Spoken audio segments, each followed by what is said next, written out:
जी Nepal HD television अब तपाईँ सँगसँगै। नमस्कार, जी नेपाल न्युजमा यहाँलाई स्वागत छ। म करुणा लामिछाने। सुरुमा मुख्य समाचारका शीर्षकहरू। कांग्रेसको घोषणा पत्र गाली पुराण भएको नेकपा एमालेका अध्यक्ष ओलीको टिप्पणी। संविधानको केही विषय र बुँदाहरू एमालेको घोषणा पत्रबाट चोरिएको आरोप। स्थानीय निकायको निर्वाचनमा सहमति विपरीत भएका उम्मेद्वारी फिर्ताका लागि पहल भइरहेको नेकपा माओवादी केन्द्रका नेता गुरुङको भनाई। वडा स्तरमा पनि सहकार्यलाई निरन्तरता दिनका लागि फरक रूपमा भएका मनोनयन फिर्ता हुने दाबी। एसई परीक्षा चल्दै गर्दा कक्षा 11 को भर्नाको प्रचार प्रसार कारबाही गर्ने महानगरको चेतावनी।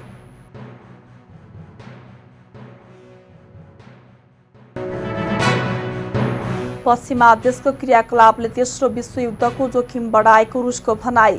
पश्चिमा देशले युक्रेनलाई रुससँग शान्ति वार्ता गर्नबाट रोकेको आरोप। र राष्ट्रिय खेलकुद परिषद राखेप अन्तर्गतका राष्ट्रिय खेलाडी कल्याणकारी कोषले स्वास्थ्य उपचार गराइरहेका विभिन्न खेलाडीलाई आर्थिक सहयोग प्रदान। अब समाचार विस्तारमा। यही वैशाख 30 गते हुने पालिका चुनावका लागि 1,47,000 जना भन्दा धेरैको मनोनयन दर्ता भएको छ। निर्वाचन आयोगको पछिल्लो विवरण अनुसार 1,47,274 जनाले उम्मेदवारी दर्ता गराएका छन्। मेयरमा 3,430 जनाले, उपमेयरमा 2,097, गाउँपालिका अध्यक्षमा 3,363 र उपाध्यक्षमा 2,382 जनाले उम्मेदवारी दर्ता गराएका छन्। यस्तै वडा अध्यक्षमा 34,357, महिला सदस्यमा 25,345, दलित महिला सदस्यमा 22,879 र वडा सदस्यमा 53,401 जनाले उम्मेदवारी दिएका छन्। प्रदेशगत रूपमा सबैभन्दा बढी मधेसमा 38,787 र सबैभन्दा कम सुदूरपश्चिममा 12,673 जनाको उम्मेदवारी परेको आयोगले जनाएको छ। यस्तै प्रदेश 1 मा 22,542, बागमतीमा 24,033, गण्डकीमा 12,887, लुम्बिनीमा 23,049 र कर्णालीमा 13,403 जनाले उम्मेदवारी दर्ता गराएका छन्। उम्मेदवारको विरोधमा आज दाबी विरोधको उजुरी दिन सकिनेछ। भोलि बुधबार र पर्सि बिहिबार उजुरीमाथि जाँचबुझ गरिने र 16 गते उम्मेद्वारले नाम फिर्ता र अन्तिम नामावली प्रकाशन गर्ने कार्यतालिका छ। 17 गते उम्मेद्वारलाई चुनाव चिन्ह प्रदान गरिने आयोगले जनाएको छ। नेकपा एमालेका अध्यक्ष केपी शर्मा ओलीले कांग्रेसको घोषणा पत्र गाली पुराण भएको टिप्पणी गर्नुभएको छ। मनमोहन अधिकारीको 23औं स्मृति दिवसका अवसरमा मनमोहन स्मृति प्रतिष्ठानले मंगलबार ललितपुरमा आयोजना गरेको कार्यक्रममा उहाँले एमालेमाथि तथा नाम गाली गरेर कांग्रेसले घोषणा पत्र जारी गरेको टिप्पणी गर्नुभएको हो। कांग्रेसको घोषणा पत्रमा संविधानको केही विषय राखिएको र बाँकी बुँदाहरू एमालेको घोषणा पत्रबाट चोरिएको उहाँले आरोप लगाउनुभयो। उहाँले कांग्रेसको घोषणा पत्र जनताले नपढ्ने भन्दै कांग्रेस चिन्हका लागि पनि एमाले कार्यकर्ताहरूले उसको घोषणा पत्र पढ्नुपर्ने जिकिर गर्नुभयो। उहाँले कांग्रेसले राजनीतिक पार्टीको चरित्र नै गुमाउन लागेको तर्क गर्नुभयो। त्यस्तै ओलीले माओवादीले घोषणा पत्र निकाल्नै नसकेको र नेकपा एकीकृत समाजवादीको घोषणा पत्र झुटको पुलिन्दा भएको बताउनुभयो। उहाँले टिकट वितरणमा देखेका विषयलाई लिएर संयमता नगुमाउन आफ्ना नेता तथा कार्यकर्तालाई आग्रह गर्नुभयो। एमालेमा नातावाद र कृपावाद नरहेको स्पष्ट पार्दै उहाँले सबै नेता तथा कार्यकर्तालाई यही वैशाख 30 गते हुने स्थानीय तहको निर्वाचनमा केन्द्रित हुन र एमालेका उम्मेद्वारहरूलाई जिताउन आग्रह गर्नुभयो। खोज्दैछ माओवादी, त्योले भन्नै मिल्दैन, सबै झुटो लेख्न पनि त गाह्रो। हुन त माओवादीलाई उल्टा कुरा गर्न गाह्रो त पर्दैन, अप्ठ्यारो त लाग्दैन, तर पनि यसपल्ट गाह्रै परेछ। उसले चुनाव घोषणा पत्र निकालेन। फाटोवादी, चोइटोवादीले आफूलाई एकीकृत नाम राखेको छ। र प्रतिक्रियावादीको पुच्छर भएको प्रतिगामी शक्तिले आफूलाई समाजवादी भन्ने नाम राखेको छ। त्यसले हतारिएर घोषणापत्र निकाल्यो। त्यस घोषणापत्रमा केही पनि छैन। नेपाली कङ्ग्रेसले घोषणापत्र भन्ने शीर्षक छ, बाहिर शीर्षक, भित्र गाली पुराण भन्ने अहिलेसम्म सुनिएको थिएन। भित्र चाहिँ गाली पुराण छ। यो चाहिँ तथा नाम गाली मात्रै, एमालेलाई गाली, धारे हात लाएर सरापेको सरापै। नेपाली कङ्ग्रेसले, नेपाली काङ्ग्रेसका कार्यकर्ताहरूले सरकार बनाउला भन्ने कत्रो सपना देखेका थियौँ। नेकपा एमालेका कारणले हाम्रा सपनाहरू ध्वस्त भए। हाम्रा सपना ध्वस्त पार्ने त्यस्तो अपराधी हो नेकपा एमाले भन्ने लेख्छ चुनाव घोषणापत्र। कुनै गन्तव्य हुँदैन। उत्ताउलो विकास। एमाले हिमालका चुचुराहरूमाथि चुच्ची रेल कुदाउने गफ गर्छ अरे। अनि हाम्रा खोला खोल्सीहरूमा चाहिँ ठुला पानी जहाज चलाउने गफ हाँक्छ अरे घोषणापत्रमा। हाम्रा खोलाहरूमा चाहिँ ठुल्ठुला पानी जहाज चलाउने के भएको नेपाली काङ्ग्रेसको? एउटाले मात्रै लेखेको भए पनि एउटा लेख भन्ने पार्टीको घोषणापत्र यति साह्रो बिसन्चो, यति साह्रो बिसन्चो नेपाली काङ्ग्रेसलाई अचम्म लाग्छ। सभ्यता, शिष्टता, मर्यादाको कुरो छैन। राष्ट्रपतिलाई घसिटेर 23 सिट भएको शेरबहादुर देउवालाई थपक्क प्रधानमन्त्री बनाउनु पर्दैन राष्ट्रपतिले? केपी ओलीलाई प्रधानमन्त्री नियुक्त गर्ने? योभन्दा राजनीतिक पक्षपात के हुन्छ भनेर घोषणापत्रमा लेख्छ काङ्ग्रेस। राष्ट्रपति माथि हमला गरेको छ। किनभने शेरबहादुरलाई प्रधानमन्त्री नियुक्त गर्नुपर्ने ठाउँमा नगरेर केपी ओलीलाई प्रधानमन्त्री गरेको। भनेपछि नेपाली कङ्ग्रेसलाई सञ्च छ कि छैन? एकपल्ट सोध्न चाहिँ, घोषणा गर्नुभन्दा अगाडि सोध्न चाहिँ पर्छ है जस्तो लाग्छ। सञ्च छ कि छैन नेपाली कङ्ग्रेसलाई? अलिकति राजनीतिक कुरा, अलिक संवैधानिक कुरा, अलिकति कानुनी कुरा गर्नु पर्यो नि। अधिकांश घोषणापत्र त्यसैमा छ। अर्को पाटो पनि छ घोषणापत्रको, संविधानका राम्रा कुराहरू ठाउँ ठाउँबाट निकालेर छ। खुतुखुतु निकालेर थपक्क संविधानबाट टिप्दै राख्दै गरेको छ। अर्को पक्ष पनि छ त्यसभित्र। एमालेको घोषणापत्र यसो गरेर चोर विद्यार्थीले चिट चोरेर अर्काको छेउको साथीहरूलाई उता हेरेर। अध्यक्ष ओलीले मनमोहन अधिकारीले अनेक दुःख कष्ट सहेर भए पनि नेपालको कम्युनिस्ट आन्दोलनलाई जोगाएको स्मरण पनि गर्नुभयो। कार्यक्रममा प्रतिष्ठानका अध्यक्ष तथा एमालेका वरिष्ठ उपाध्यक्ष ईश्वर पोखरेलले मनमोहनको विचारसँग निर्देशित हुँदै र आदर्शलाई पछ्याउँदै एमाले अगाडि बढ्नुपर्नेमा जोड दिनुभयो। वैदेशिक रोजगारीको प्रलोभन देखाई पछिल्लो समय विभिन्न कन्सल्टेन्सीबाट ठगी बढेको वैदेशिक रोजगार विभागले जनाएको छ। शैक्षिक परामर्श लगायतका विभिन्न उद्देश्य राखी खोलिएका केही कन्सल्टेन्सीले वैदेशिक रोजगारीमा पठाइदिने प्रलोभनमा पारेर विभिन्न व्यक्तिहरूबाट मोटो रकम असुल गरी ठगी भइरहेको भन्दै विभागले यस्तो कार्यमा संलग्न केही व्यक्तिलाई पक्राउ गरी अनुसन्धान भइरहेको जनाएको छ। पछिल्लो समय विभागमा कन्सल्टेन्सी मार्फत भएका ठगीको उजुरी समेत बढेको छ। विभागका अनुसार अनुसन्धानको क्रममा कन्सल्टेन्सीहरूले रकम कारोबार नगदमा गर्ने वा संस्थामा कार्यरत कर्मचारीको खातामा जम्मा गर्न लगाउने, गैर कानुनी असुलीको प्रमाण नष्ट गर्ने उद्देश्यले कारोबार लुकाउने, नक्कली कर्मचारी र शाखा खडा गर्ने तथा ठगीमा संलग्न सञ्चालक फरार हुने वा विदेशमै बस्ने गरेको पाइएको छ।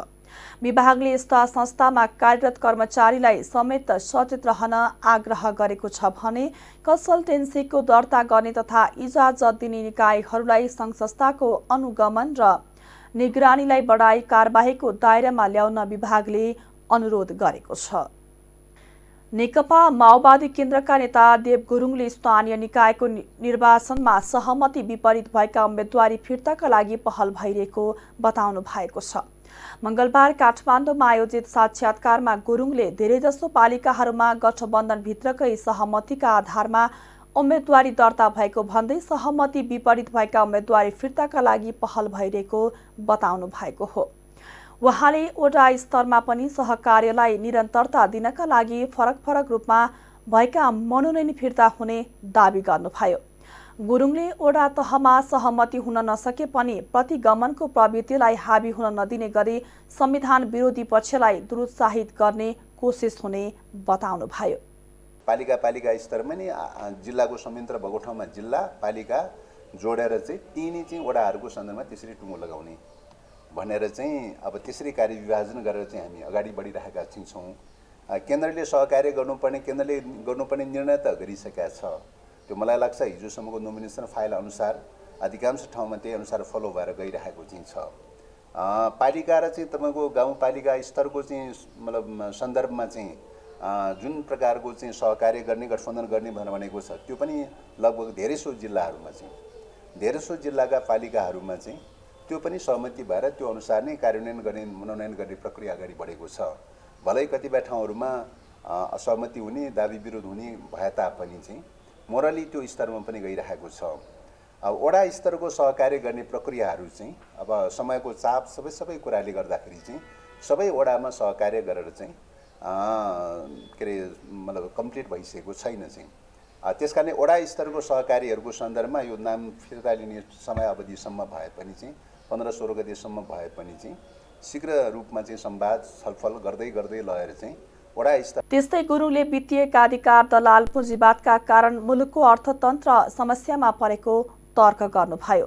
परनिर्भरतामा मुलुक गइरहेको र स्वदेशी वस्तुको उत्पादनमा ध्यान नपुग्दा अहिलेको अवस्था आएको उहाँको भनाइ छ।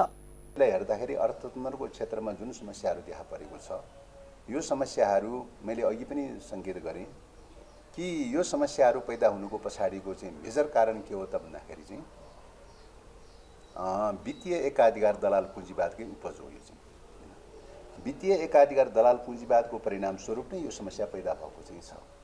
किन त भन्दाखेरि चाहिँ तपाईँको चाहिँ के अरे उदारीकरण, खुला बजार अर्थतन्त्र, निजीकरण आदि चिन्तन, भूमूल्यीकरण आदि चिन्तनले गर्दाखेरि के भयो त भन्दाखेरि चाहिँ राष्ट्रिय उद्योगहरू स्थापना हुने, कृषि लगायतका राष्ट्रिय उद्योगहरू स्थापना हुनुको सट्टामा टोटली चाहिँ वित्तीय एकाधिकारको पुँजीमा भर पर्ने खालको बहुराष्ट्रिय कम्पनीहरूको नीतिमा भर पर्ने खालको मुलुकको अवस्था त्यसतर्फ भयो।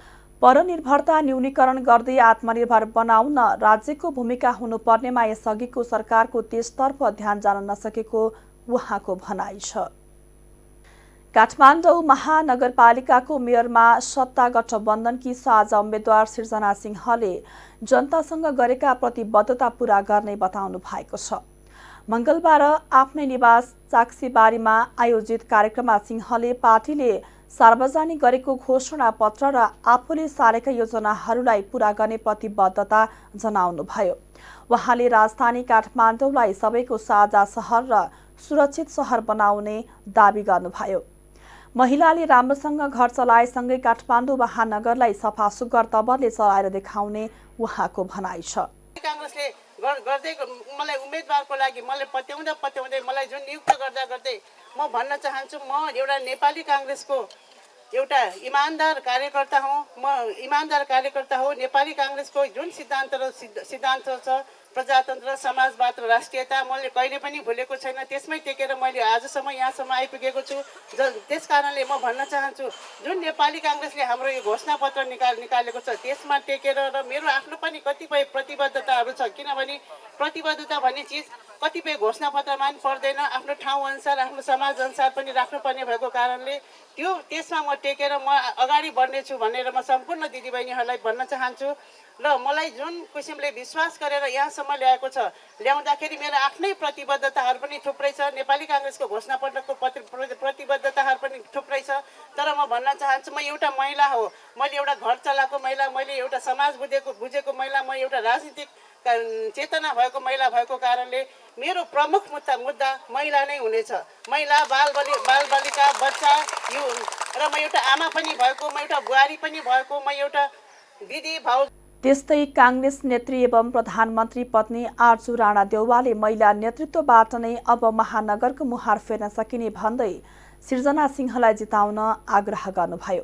उहाँले मुलुकको परिवर्तनमा महिलाहरूले धेरै योगदान गरेको भन्दै अब पदमा रहेर देशका सेवा गर्ने समय आएको धारणा राख्नुभयो। पोलिटिशियन हो है, यो खाली कसैको श्रीमती कसैको बुहारी भएर मात्रै उहाँ पोलिटिक्समा आउनु भयो होइन।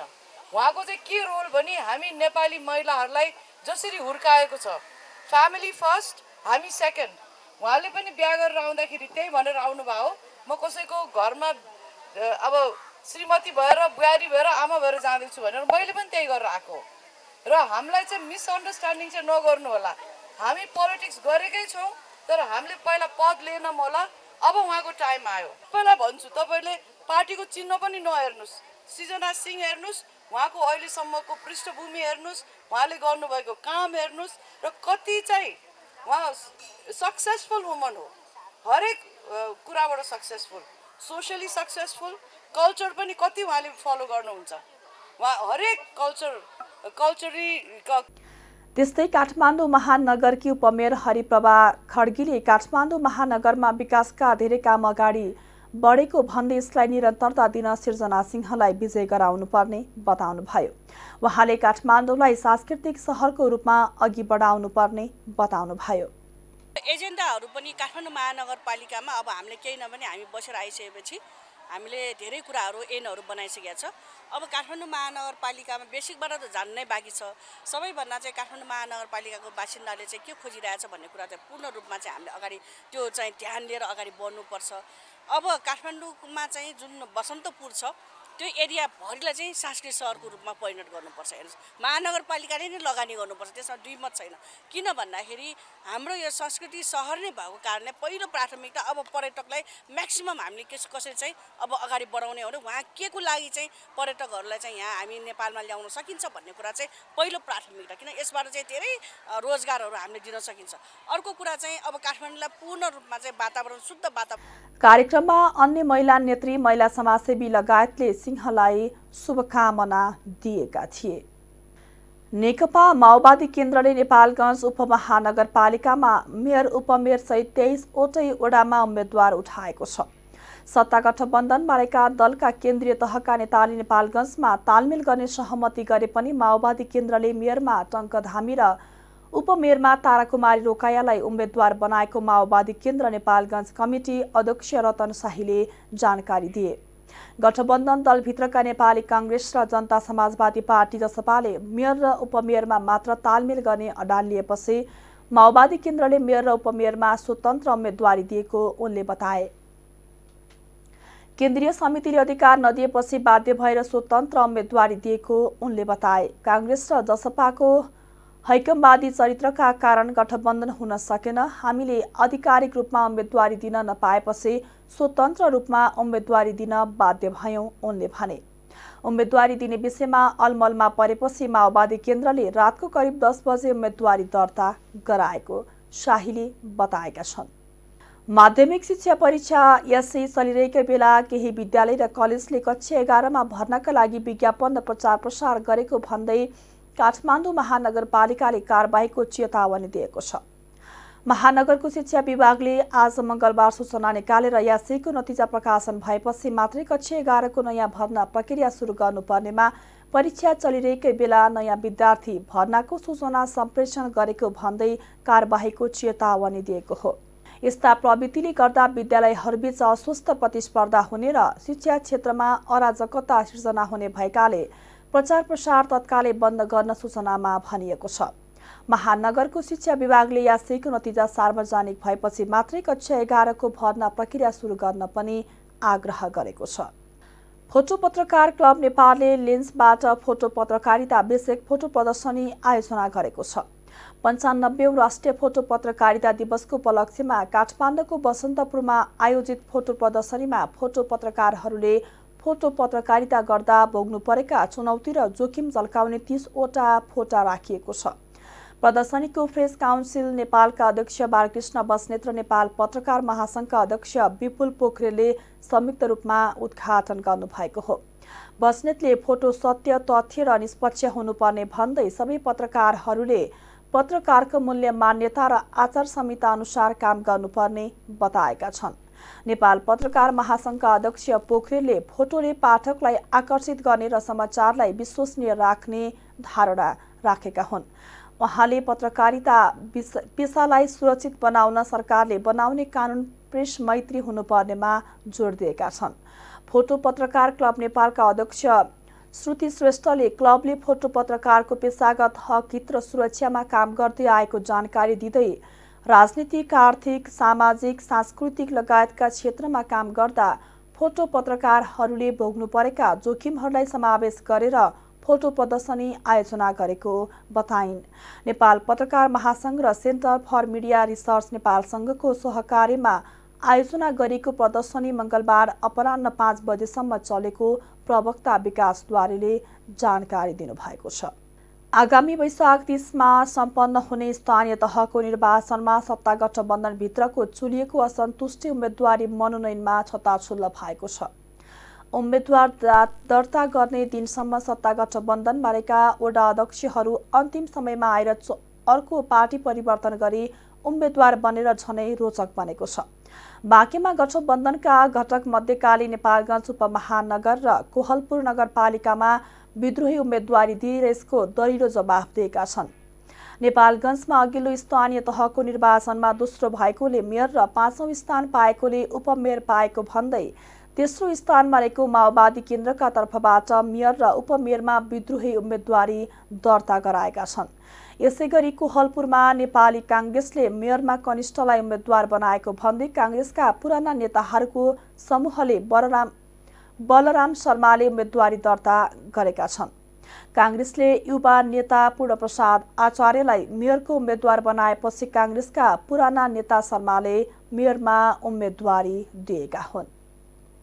नेकपा एमाले खजुरा गाउँपालिका कमिटीले स्थानीय तह निर्वाचनका लागि 112 बुँदे प्रतिबद्धता पत्र सार्वजनिक गरेको छ।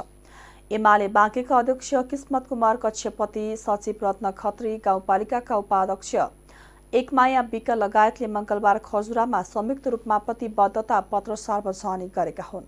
एमालेबाट खजुरा गाउँपालिका अध्यक्षका उम्मेद्वार सुमन मल्ल काठमाडौँको बुढानीलकण्ठ स्कुलको मोडलमा खजुरामा एउटा विद्यालय सञ्चालन गर्ने, माध्यमिक तहका सबै विद्यालयहरूमा पढ्दै कमाउँदै कार्यक्रम सञ्चालन गर्ने, मेरो खजुरा म सफा गर्छु भन्ने मूल नाराका साथ स्वच्छ खजुरा महाअभियान सञ्चालन गर्ने घोषणा पत्रमा उल्लेख छ। त्यसैगरी 5 वर्षभित्र खजुराका सबै ग्राभेल सडक कालोपत्रे गर्ने, कृषकलाई उत्पादनका आधारमा अनुदान दिने व्यवस्था गरिने, युवाहरूमा उद्यमशीलताको विकास गर्न 20 करोडको उद्यमी युवा घुम्ती कोषको स्थापना गरिने र त्यसबाट 5 वर्षमा 2000 युवा उद्यमी बनाउने लक्ष्य रहेको छ। एमालेबाट खजुरा गाउँपालिका अध्यक्षका उम्मेद्वार सुमन मल्लले प्रतिबद्धता पत्र सिरानीमा राखेर सुत्न र कार्यान्वयन भए नभएको हेर्न खजुरावासीसँग अनुरोध गरेका छन्। उनले भने, मैले प्रतिबद्धता जनाउने मात्र होइन, पूर्ण कानुन गर्ने प्रतिबद्धता व्यक्त गर्दछु। शेयरबजार परिसूचक नेप्से आज मङ्गलबार पनि दोहोरो अङ्कले घटेको छ। हिजो सोमबार झन्डै 35 अङ्कले घटेको नेप्से आज 15.02 अङ्कले घटेर 2370.99 बिन्दुमा झरेको छ। आज उत्पादन र म्युचुअल फन्ड बाहेक सबै समूहको सेयर ओह्रालो लागेको छ। नेप्सेसँगै कारोबार रकममा पनि निकै कमी आएको छ। 228 वटा कम्पनीका 34,19,000 किता सेयर 1 अर्ब 4 करोड 60 लाख रुपैयाँमा कारोबार भएका छन्। सबैभन्दा धेरै सिद्धार्थ बैंकको 4 करोड 21 लाख रुपैयाँको सेयर किनबेच भयो। आज हिमालयन पावर पार्टनर र मल्टिपर्पोज फाइनान्सको सेयर 5% भन्दा धेरैले घटेको छ। समग्रमा बजार घटे पनि जालपा लघु वित्तको सेयर 10%ले बढेको छ। नेपालमा थप 10 जनामा कोरोना संक्रमण पुष्टि भएको छ। देशभर गरिएको 4064 पीसीआर परीक्षणका क्रममा 8 जना र 1162 एन्टिजेन परीक्षणका क्रममा 2 जनामा कोरोना संक्रमण पुष्टि भएको स्वास्थ्य मन्त्रालयले जनाएको छ। कोरोनाका कारण मङ्गलबार पनि कसैको मृत्यु भएको छैन। त्यस्तै थप 18 संक्रमित निको हुँदा हालसम्म नेपालमा 9,66,558 जना निको भएका छन्। हाल नेपालमा 261 सक्रिय संक्रमित आइसोलेसनमा रहेको स्वास्थ्य मन्त्रालयले जनाएको छ। तराईमा तातो हावा चल्न थालेकाले सावधानी अपनाउन सरकारले आग्रह गरेको छ। स्वास्थ्य तथा जनसङ्ख्या मन्त्रालयले सूचना नै निकालेर तराईमा तातो हावा चलेको र यसबाट लु हुन सक्ने भन्दै दिउँसो घरबाट ननिस्कन आग्रह गरेको छ। बाहिर निस्कने परे पातलो कपडाले टाउको छोप्ने वा छाता ओढ्ने, फलफुलको रस वा पानी पिउने, धेरै पसिना आएमा कहिलेकाहीँ जीवनजल पिउने, चिसो पानीले नुहाउने, खेतबारीमा कामकाज सकभर बिहान वा बेलुका गर्ने, चिनीको मात्रा बढी भएको झोल पदार्थ बढी नपिउने, चिया, कफी, सोडा जस्ता पेय पदार्थ नपिउन भनिएको छ। मौसमविदका अनुसार कुनै पनि ठाउँमा लगातार 40 डिग्री सेल्सियस भन्दा धेरै तापक्रम भएमा त्यस ठाउँमा तातो हावा चल्छ र त्यस्तो ठाउँमा लु लाग्ने सम्भावना हुन्छ। पश्चिमी सुक्खा वायुको प्रभावका कारण तराईका केही ठाउँमा 40 डिग्री सेल्सियस भन्दा धेरै तापक्रम पुग्न थालिसकेकाले सतर्कता अपनाउन मौसमविद हिरा भट्टराईले आग्रह गर्नुभएको छ। तर सरकारले देशैलाई लोडसेडिङ मुक्त घोषणा गरिरहेका बेला नेपालगञ्जसहित बाँकेमा विद्युतको अघोषित लोडसेडिङ र समस्याबाट चर्को गर्मीको समयमा आम नागरिक शास्ति खेप्न बाध्य भएका छन्। केही समयता बढेको अत्याधिक गर्मीका बीच अघोषित रूपमा भइरहेको घण्टौंको लोडसेडिङ र विद्युत आपूर्ति असहज हुँदा आम नागरिकको जीवन कष्टकर बन्दै गएको छ। प्रचण्ड गर्मीका बेला पटक पटक विद्युत आपूर्ति बन्द हुने र घण्टौंसम्म नआउने हुँदा अधिकांश जिल्लावासी अत्याधिक शास्ति खेप्न बाध्य भएको स्थानीय अगुवा कृष्ण प्रसाद श्रेष्ठले बताउनु भएको छ। उहाँले विद्युतमा भइरहेको अघोषित लोडसेडिङका बारेमा पटक पटक प्राधिकरणको ध्यान आकर्षण गराउँदा पनि कुनै सुधार नभएको र विद्युत अनियमितता जारी नै रहेको गुनासो समेत गर्नुभएको छ। बढ्दो गर्मीले शास्ति खेप्दै आएका स्थानीय बासिन्दा विद्युत आपूर्ति असहज हुँदा झन आक्रोशित बनेको नेपालगञ्ज उद्योग वाणिज्य संघका महासचिव चिरञ्जीवी ओलीले बताएका छन्। नेपालगञ्जमा भारतीय क्षेत्रबाट 10 मेगावाट र नेपालको राष्ट्रिय प्रसारण लाइनबाट 20 मेगावाटसम्म विद्युत आपूर्ति भइरहेको भए पनि राष्ट्रिय प्रसारण लाइनबाट हुने आपूर्तिमा सिस्टमबाटै समस्या भइरहेको छ। गर्मीका बेला हरेक वर्ष नेपालगञ्जको विद्युत आपूर्तिमा यस्तै समस्या हुँदै आए पनि यसको दीर्घकालीन निकासका लागि ठोस काम हुन भने सकेको छैन। अब अन्तर्राष्ट्रिय समाचार। रुसले युक्रेन मामिलामा पश्चिमा देशहरूको क्रियाकलापले तेस्रो विश्वयुद्धको जोखिम बढेको बताएको छ। रुसी विदेश मन्त्री सर्गेई लाभरोभले युक्रेनलाई उक्साउने, भड्काउने र हतियार दिने पश्चिमा देशको मनोवृत्तिले तेस्रो विश्वयुद्धको खतरा वास्तविकतातर्फ उन्मुख भएको बताउनु भएको समाचार संस्था एएफपीले जनाएको छ। पश्चिमा देशले युक्रेनलाई रुससँग शान्ति वार्ता गर्नबाट रोकेको, अत्याधुनिक हतियार दिइरहेको र रुस विरुद्ध ठूला सञ्चार माध्यम प्रयोग गरेर भ्रम छरिरहेको लाभरोभको आरोप छ। रुसको आक्रमणको प्रतिरक्षा गर्न युक्रेनको मनोबल बढाउन भन्दै उत्तर एटलान्टिक सन्धि संगठन नाटोका सदस्य देशका केही राष्ट्र प्रमुख र अमेरिकी विदेश मन्त्रीको टोलीले युक्रेन भ्रमण गरिसकेका छन्। यसैबीच अमेरिकाको आग्रहमा जर्मनीमा आज 40वटा देश सहभागी भएर सुरक्षा सम्मेलन गर्दैछन्। रुसले युक्रेनमा आक्रमण थालेको 2 महिना बितिसके पनि युक्रेनले अनपेक्षित रूपमा प्रतिरक्षा गर्न सफल भएको र रुसले अपेक्षित सफलता हात पार्न नसकेको अन्तर्राष्ट्रिय सञ्चार माध्यमले जनाएका छन्। अब खेल समाचार। राष्ट्रिय खेलकुद परिषद राखेप अन्तर्गतको राष्ट्रिय खेलाडी कल्याणकारी कोषले स्वास्थ्य उपचार गराइरहेका विभिन्न 5 खेलका 6 खेलाडीलाई आर्थिक सहयोग प्रदान गरेको छ। मंगलबार कोषले 6 खेलाडीलाई 5,56,843 रुपैयाँ हस्तान्तरण गरेको हो। नेपाललाई पहिलो अन्तर्राष्ट्रिय पदक दिएका एथलेटिक्सका जित बहादुर केसी र करातेका विष्णु नेपालीलाई समान 1,25,000 रुपैयाँ प्रदान गरियो। भलिबल क्रिया कुवरले 63,929, आइटिएफ तेक्वान्दोका दीपक गौतमले 87,914, करातेकी कोपिला विष्टले 75,000 र ब्याडमिन्टनकी सीमा राजवंशीले 80,000 प्राप्त गरे। केसीलाई हातमा चोट, विष्णुलाई पक्षघात, रिया सीमा र कोपिलालाई घुँडामा चोट तथा दीपकलाई काँधको समस्या छ। कोषका अध्यक्ष समेत रहेका राखेपका सदस्य सचिव टङ्कलाल घिसिङले खेलाडीलाई उक्त रकम बराबरको चेक एक कार्यक्रमका बीच हस्तान्तरण गर्नुभएको हो।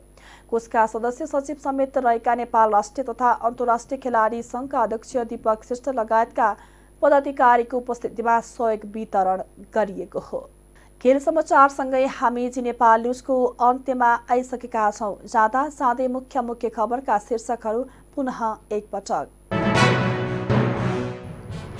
काङ्ग्रेसको घोषणा पत्र गाली पुराण भएको नेकपा एमालेका अध्यक्ष ओलीको टिप्पणी। संविधानको केही विषय र बुँदाहरू एमालेको घोषणा पत्रबाट चोरिएको आरोप। स्थानीय निकायको निर्वाचनमा सहमति विपरीत भएका उम्मेदवारी फिर्ताका लागि पहल भइरहेको नेकपा माओवादी केन्द्रका नेता गुरुङको भनाई। वडा स्तरमा पनि सहकार्यलाई निरन्तरता दिनका लागि फरक रूपमा भएका मनोनयन फिर्ता हुने दाबी। एसई परीक्षा चल्दै गर्दा कक्षा 11 को भर्नाको प्रचार प्रसार कारबाही गर्ने महानगरको चेतावनी।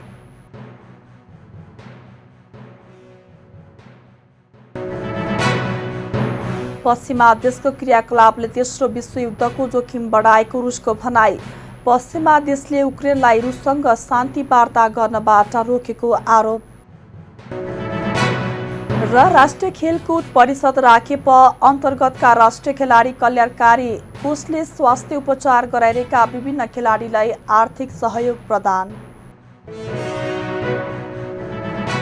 हौस् त अहिलेको लागि जी नेपाल एचडी न्युज यति नै। ताजा समाचार र मनोरञ्जनका लागि जी नेपाल एचडी टेलिभिजन हेर्दै रहनुहोला। नमस्कार।